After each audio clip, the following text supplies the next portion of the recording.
Track days as we know them, drama in Formula One, and the unfortunate death of the affordable sports cars. Guys, it is such a good day to be back here in the studio for another episode of Auto Talks US. Let's get into it.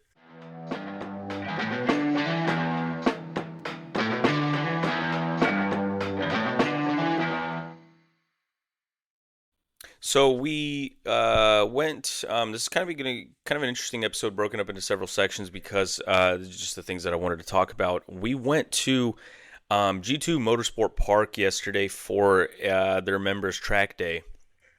Let me just paint this picture, guys. This was so cool. Mostly Porsches. I'll admit these are the best. I think consumer track cars. Like if you think about like what cars you might find at your local track for a track day, Corvettes, Mazda Miatas, Porsches, and yeah, those three are probably the big ones. So yeah, of course, yesterday we had tons of Porsches, GT3 RSs for the most part, and GT3s. Oh my God. There's just never, like, no matter how many times you see GT3 RSs around the track, it is never not impressive. These things are so fast. And so the owner of this place actually has one. That's his personal sort of get-around track vehicle. It's a new GT3 RS Visoc package, red, guards red, absolutely insane. Shout out to Lou, by the way, guys. The track layout is so fast, and while I didn't drive the track in the car, I did drive it on their simulator. There's an actual sim version of G2 on Assetto Corsa, believe it or not. So those of you back at home, you guys can actually drive this track. That's how big this place is. It's got a video game version. So shout out to Lou. Built just an unbelievable facility right here just outside of Dallas. Here's the track. The track layout it's fast, it's technical. It does have elevation changes, so there's a couple of places where the car goes light, especially towards the end of the lap. You have to be super careful. There's a section where you're coming off the brakes, setting up for a right-hander, but immediately after you take the right-hander, you have to completely unlock the steering into the other direction for a left-hander while you're bleeding into the brakes. It's a really technical portion of the track, and the car also goes kind of a little bit light. So even if you're not driving, just being trackside at G2 makes you feel like you're part of something for sure.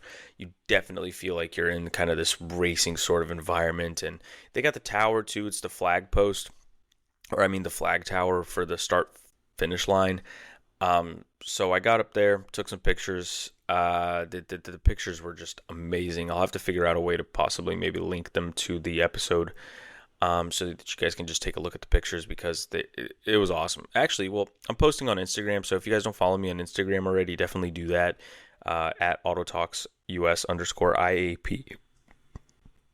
So AutoTalksUS, of course, the show, and then IAP is my initials, but also the sponsor of the show is IAPconsultingsolutions.com. That's our in-house automotive consulting agency. So anything from buying and selling to strategic planning. If you've got a car that you kind of want and you want to start putting your sights on, we come up with a strategic purchasing strategy. Everything from how long is it going to take to where are we going to look, how much is it going to cost, how do we lower that expense, the negotiation strategy in place, and of course the logistics behind getting the car to your house. So we handle everything. We're an automotive concierge business.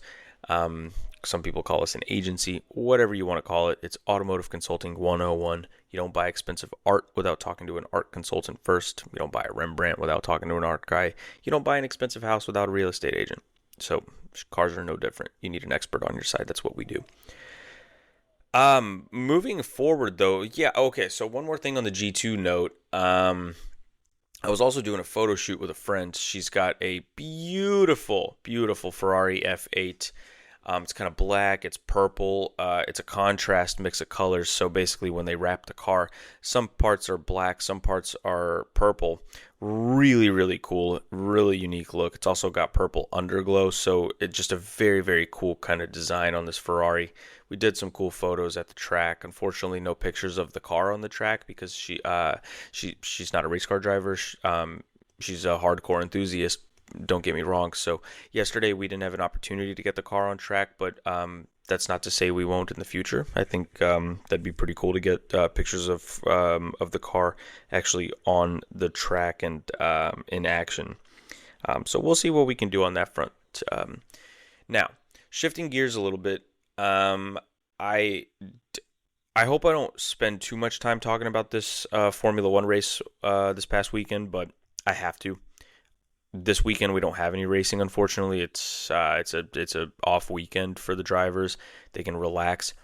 That's probably a good thing. That is probably a very good thing because Jeddah is always an intense race. Okay, Jeddah in Saudi Arabia, that is always an intense race, and this one was no different. You have a 99, I'm sorry, it's either 99 or 100%. Right now it's 100% because the race has only been going on for about 5 years, but it is a 100% statistical chance of having a safety car. When did we see the safety car this race? On lap 1. On lap 1 we had, first of all, something that I literally, it was pissing me off the entire length of the race until Oscar won the race. Then I was like, okay, well, it doesn't matter now. But the Max Verstappen and Oscar incident into the very first corner, Max was never going to make that turn. You can see him not apply the brakes. The entire field is slowing down for that first corner. Max just flew right over the curb. He intentionally went wide and released the brakes. And for what it's worth, Martin Brundle pointed this out perfectly. Martin Brundle immediately pointed out he got off of the brakes in order to fight off Oscar from the outs or from the inside, but inevitably just went off the track. So he went off the track and kept his position. Everybody else had to make the first turn, which is a left-hander, followed by turn 2, which is a right-hander, and then you end up on the same trajectory as where the start would have taken you. So that's the route that Max took. He didn't take the turn. He overshot it and just continued. So Oscar was still behind him. And what did the FIA do? Or I'm sorry, what did the stewards, I guess, do in all their wisdom? They gave him a 5-second penalty. They gave Max Verstappen, who was pulling away in first, a 5-second penalty that he could serve in the pits. So don't get me wrong. Like, yes, justice was served, but justice was served in the wrong way here. He should have been forced to give the position back to Oscar, forcing him to slow down enough so that Oscar can overtake him, and then you would have had clean racing with Oscar ahead. However, I fail to put myself in a situation where I'm asking for Max to be behind the person that I want to win, because here's the thing. We know that Max would have probably caught him if he had 49 laps to do it rather than 30, 20, 10, 5. You don't want to give Max an entire race worth of time to pass for the lead. You also don't want to give Red Bull strategists an entire lap or an entire race worth of time to strategize their pit strategy to undercut or overcut for the lead on McLaren. You just don't want to give them that amount of time. So leaving Max in first, having them worry about that 5-second strategy, 5-second penalty, was actually probably a smart move in the end, because Piastri was there to the stage was set. He was at that point going to take off for the chase and get him. Sorry, having a spot of tea, and so the stage was set. They basically just said, all right, Oscar, head down, get after it. We'll get him. The pit strategy worked out for the most part. So outside of the lap 1 dumb chaos, it was actually a pretty great race. There was also a crash between Tsunoda and Pierre. That was kind of reckless. Turn 1 sort of situation. Well, not turn 1. What was that? Turn 5, I think. Yeah. The pit stop phase was interesting because there were so many things that could go wrong during the pit stop strategies. It really makes it interesting for a lot of people. They're not as fast as they used to be. They're not in the 1.8, 1.9 second territory anymore. They're now in the 2.3, 2.4, 2.5 territory, but still super impressive to watch. I still love watching pit stop action. By the way, guys, if pit stops are as interesting to you as they are to me, there's a really great way to make them more interesting, and that's with the Prize Picks pit stop strategies. You can totally make your own plays there on Prize Picks for pit stops. So whether you want to just guess how fast it is for your favorite driver or your favorite team, that is definitely a more fun way to watch the race. So check out my link in the description for that. You can take care of yourself, guys. There, if you like setting those types of strategies. You can kind of play like, oh, like I'm going to be the team, right? I'm going to set a expectation for them and they need to beat it. So that's fun. Norris and Hamilton, that's the next thing that I was going to talk about. Norris and Hamilton was so cool because one, they're both British. Norris grew up watching Lewis. He's got that, there's that tiny little picture. Oh wait, no, that's George Russell. Yeah, the picture I'm thinking of is George Lando with Max. No, but Norris and Hamilton is so awesome to watch because obviously they're both Englishmen representing England, so they're kind of battling, they're jostling in a way, and it was just cool because it was reminiscent of 2021 with Lewis and Max, how neither of them wanted to pass the other because of the DRS zone in the final in Sector 3 in the final turn. So I was just watching like Lando. Lando's excited. He's going to be passing his one of his heroes, and so he hits the DRS. He passes Lewis, and then Lewis gets him immediately after the final turn on the straightaway at the finish line. So then the next lap, he's got to do the same thing, and then it's just full send by the both of them. DRS duels, basically. It's real racing when you have just rear wings, basically settling the scores. It was no longer really about the drivers. It was more so just who can pass the DRS detection point first so that they can get it then, and then it's just fake puts and stuff like that. So interesting stuff there. Overall, it was a really great race.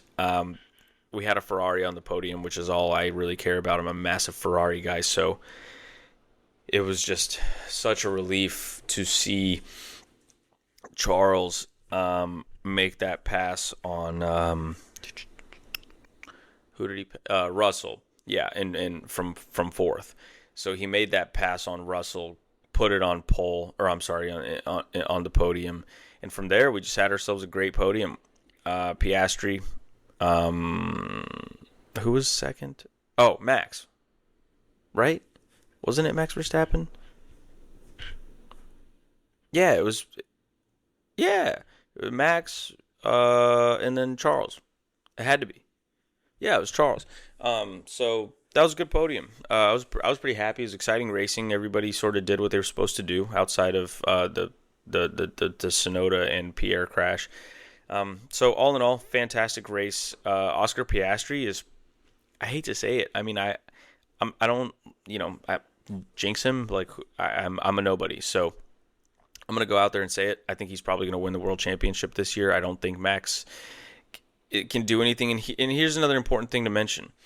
I don't know if this is true or not, but allegedly Christian Horner came out and said that, he's playing a dangerous game here. He's going to awaken the lion in Max, and now Max is going to come for him, and he better watch his back and blah blah blah. It's like, dude, have you not seen Oscar Piastri drive? The pressure is his middle name. Every race he's won, or every qualifying, the kid makes no mistakes. I mean, that's why Max is so good, is because under pressure he doesn't crack. You should be knowing by now Oscar doesn't either. All right, where Lando struggles, Oscar takes over, and Oscar didn't need those first few rookie years like Lando did. If you take it at face value, Oscar is much more well-rounded than Lando is, which is why they said from the start there's not going to be a number one and a number two driver. A lot of us thought that was just McLaren's strategy, This is actually McLaren saying that we think Oscar is probably going to be a little bit better as time goes on because he's already killing what Lando was able to do his first 2 years. So that's where we're at. Like we're Oscar is a real threat right now to Max Verstappen's camp because he is also not going to crack under pressure. A lot of other drivers have, and that's why you don't have that many world champions. You have a lot of repeat world champions because it's one in a blue moon that you get a guy who just can do that impossible thing, which is fight at the top and not lose it. So that's what Oscar's able to do. I'm not worried about him cracking. I'm worried about Max just playing dirty and the FIA supporting him. Thank God the FIA is not really all that onto Max. I mean, yeah, they like Max, but they're not gonna sabotage the McLarens for him, and I think that's what's important ultimately. So all around, what a race! What a race! It was great racing. Later today, actually, because I do have the Formula One TV Pro app subscription, which I think all of you guys should get. By the way, this isn't a shameless plug. I have nothing to do with Formula One whatsoever. I genuinely just think everybody should have an F1 TV Pro subscription. You can go back into the archives and you can watch races from like the 90s and the early 2000s. Everything that we might have been too young or in the past to watch, or maybe we weren't into Formula One at the time. We all have our reasons for when we started with Formula One, but Formula One TV Pro lets us go back and catch up on everything we missed. So I think that's fantastic. I'm going to probably go back and rewatch a couple of races from the past just because there's a couple awesome races that are just amazing, like Spain 2012. If you haven't seen that one, you should. So I was just checking my notes here, my show notes, because I had a couple of things written down that I wanted to talk about, and this is a glaring one. This is super, super important. I want to talk about something that's dying in the car world, and that's cheap track builds. Those of you that are like me, so 29, 30, and older, you guys remember the days of a $10,000 sports car. A $10,000 sports car, basically, you could get yourself a S2000, or not an S2000 probably, but you could get yourself like a Miata or a 240SX, Mazda Speed 6, Mazda Speed 3, WRX. You could get yourself a lot of stuff, 350Zs, E36s, in the $5,000 to $10,000 range, and then for $5,000 extra bucks, you could make yourself a cheap starter race car. Yeah, forget it, kids. I'm sorry. Like your part-time job at Wendy's is not going to get you a 350Z today. Those days are gone. It is dead. It is dead in the water. It is dead as disco. The $10,000 sports car is gone. I've been just perusing Facebook Marketplace, and yeah, on Facebook Marketplace, I'll be honest, you can actually find something relatively affordable, but you have no idea what it's coming with, and it's going to be, once in a blue moon. It's definitely not going to be all the time. I did find a C5 Z06 that was about $17,000. Not bad. 92,000 miles on it, and it was like, it was in somewhat decent condition, but again, that wasn't 10K. What we're talking about here is $5,000 to $10,000 for the car, and then a few thousand more bucks into it, so that ultimately you can have yourself something fun for the weekends, in the $10,000 to $15,000 price point. Unfortunately, it's just not going to happen. It's just not going to happen, and there's really not a whole lot that we can do about it, but it is what it is. And ultimately, time will tell if anything's going to change, if things are going to go back to the way they were. I would love to see just affordable sports cars again, but we just don't know how it's going to happen. How is it going to happen? The market's really not doing us any favors. Kids are, they're having to resort to really taking out financing to buy their first car if parents don't have something to pass down. It is what it is. That's just the reality of the game of car ownership. Now, I did just come across a 350Z. It says, let's see if this is like a rebuilt title or anything. It's got a lot of work done to it. Bride seats, 60-degree angle kit, camber arms. So this is kind of like a drift build. Yeah, it's a drift build. It's a 6-speed, clean title, $8,900. So with this being said, guys, I do still stand by the fact that these cars are unfortunately just gone with the wind, but they are out there. And again, it comes back to just smart purchase strategies. Make sure you have somebody on your side and you're not doing this alone. You have to really get into the weeds. You have to search by market. You have to search by region. There's so many things that go into smart purchasing strategies. And that's what IAP Consulting Solutions ultimately focuses on. So that's what we're able to help you guys with while I sit here looking for my next affordable race car. I always wanted to build an E36, and I just think an E36 would be so cool to have as like just a weekend-only track car, totally stripped out, nice little cage, making 350 horsepower with some really solid brakes. That's all I need. That's all it's going to take to have a lot of fun. And by the way, if you guys are stance kids and you're into, scraping over the asphalt, extreme camber, there's still nothing wrong with that. Function over form, right? Track clout, blah, blah, blah. You guys can do that too. I think as long as you have the end result kind of in your mind, like, what do I want to build this car for? What do I want it to end up looking like? And what do I want it to end up doing? Then you can build it. You can allocate time, allocate resources and capital to making your dreams come true, as silly as it sounds. I'm starting to ramble now because this is sort of, we've kind of beat this horse dead. The car market's changed so much that the cars really of yesterday just aren't around at the same price point anymore. I remember I bought my Mazda Speed 6 for I think $8,000, and it had less than 100,000. It had 120,000 miles, aftermarket parts. Can you do that today? We'll find out. We'll stay tuned and we'll keep watching what happens with these tariffs, with the marketplace, with the EV thing. It's an interesting time to be alive for sure, as far as owning cars and being a car guy. But it's not the end of the world. There's still really cool options out there. You guys can work really hard, and of course, if $10,000 is a lot of money, get to the point in life by working hard to where $20,000 is what $10,000 feels like, or $50,000 feels like what $10,000 feels like. So it's not, it's not the end of times. We just have to work a little bit harder to achieve the same amount of success and the same dreams that we had maybe yesterday. So with that being said, is there really anything else I wanted to talk about today? We got through Formula One. We got through the track car stuff. Hey Google, turn off alarm. Wow, that was rude. My Google alarm just went off. Oh yeah, it's time. So another thing is the track day thing kind of brought up a really interesting question for me. Let's say you do buy that really cheap sports car for $10,000, $15,000, and you want to take it to the track. The very first thing that you should be thinking about is what is one single outing going to cost me? Because then it puts into perspective what you can expect to live with this car. If that's what if the reason you bought it was to take it to the track, what is one single session going to set you back?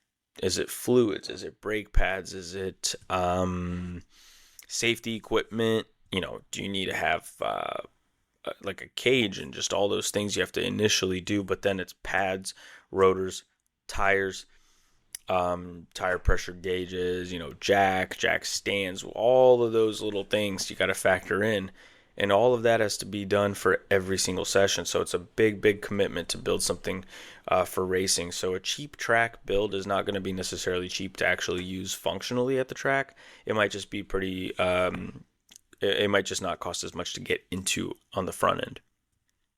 That's always a lot of fun. I actually don't have a lot of experience on that front, but we will have some guys that do track days on the show.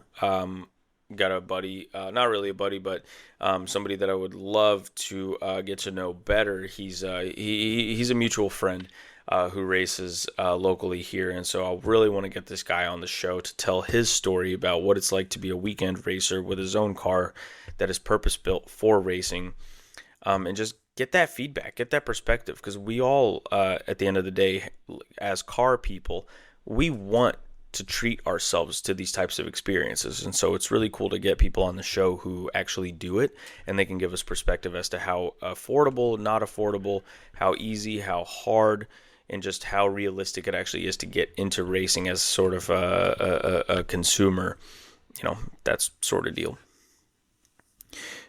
For me, I think it would probably just be a GT3 RS or even a regular GT3 with a lot of downforce, really good brakes, really good suspension, really good tires. That'd be the dream. But honestly, guys, like as I sit here and think about it, I left G2 really energized about this whole track thing. Like I think if we could just get away with building something like an E36 M3, or not even an M3, just an E36 in general, gut it, brakes, suspension, engine, tires, cage, seat, steering wheel, that's it. Maybe a Miata, but the problem is I just don't want the label that comes with Miatas. No matter how amazing of race cars they are, I just don't want to be a Miata guy. I just don't want to be a Miata guy. I know that's going to drive people insane. I know that's a hot take. Kill me, whatever. I just don't want to be a Miata guy. I don't want to have a Miata. I don't want to have owned a Miata. I'm not into them. I see the merit. I think they're awesome. Well, maybe I don't think they're awesome, or else I would have one, but I see the merit for sure. I see why people like them. They are super light, super nimble. There's guys driving Miatas that are faster than guys with Corvettes. I've heard all of it. We've all heard all of it. It's known out there. I just don't want one. So maybe I would start with something like an S2000, or even a BRZ. Now, a BRZ, that's the car right there. Yeah, I'm glad that just hit me at the last second. Building a BRZ for the track, that's got to be the way to go. I think that's probably what I would want to do. I could really see that being a fast solution to the problem. They don't weigh a lot. They've got 200 horsepower out of the box. You strip the nuts out of it, the guts out of it. You leave it with just a shell. Put a cage in it that doesn't weigh too much. Like if a person by himself can lift a cage, it's under 100 pounds. So you throw that cage in there, or maybe 100. I don't really know what cages weigh. It can't be that much. So let's say you take out 300 pounds worth of stuff out of the car, and you put 100 pounds back in. You're still netting 200 pound loss. It's great for the car. It's great for you. Yeah, I think a BRZ would be a really, really fun build. So I don't know. Maybe you guys let us know in the comments. Wherever you're listening to this, whether it's whatever platform you're on, let us know. DM me on Instagram. What would you build if you had that $10,000 to $15,000 budget, to just build a cheap backyard track car for just an open weekend at your local racetrack? What would you guys build? I'm super curious to see. Like I said, older BMW, Honda S2000, something like that. I would really do a BRZ, maybe even an old Corvette, a C4 or a C5. They got double wishbone suspensions. You can get some really good performance out of those things. So yeah, maybe even an old Corvette would be cool. But with that being said, guys, thank you so much for tuning into the show. We really, really appreciate it. Moving forward, we're going to be talking about more stories. By the way, am I wrong about Max getting a free pass on that turn 1 incident? I feel kind of bad for that. So DM me or something. Let's argue about it. I definitely hope I wasn't overstepping anything, but he did get away with it, in my opinion. So I'm glad Piastri ended up winning in the end. But yeah, we're going to be doing a lot of storytelling. We're going to have some really cool guests on. Like I said, track people, engineers, drivers, collectors alike. Everyone's got a story to tell. They're going to be right here. Thank you guys so much. I hope you have a wonderful rest of your week, wherever you're listening to the show from. I hope everything's going well for you. Love you guys. Talk to you very soon. AutoTalksUS, we are out.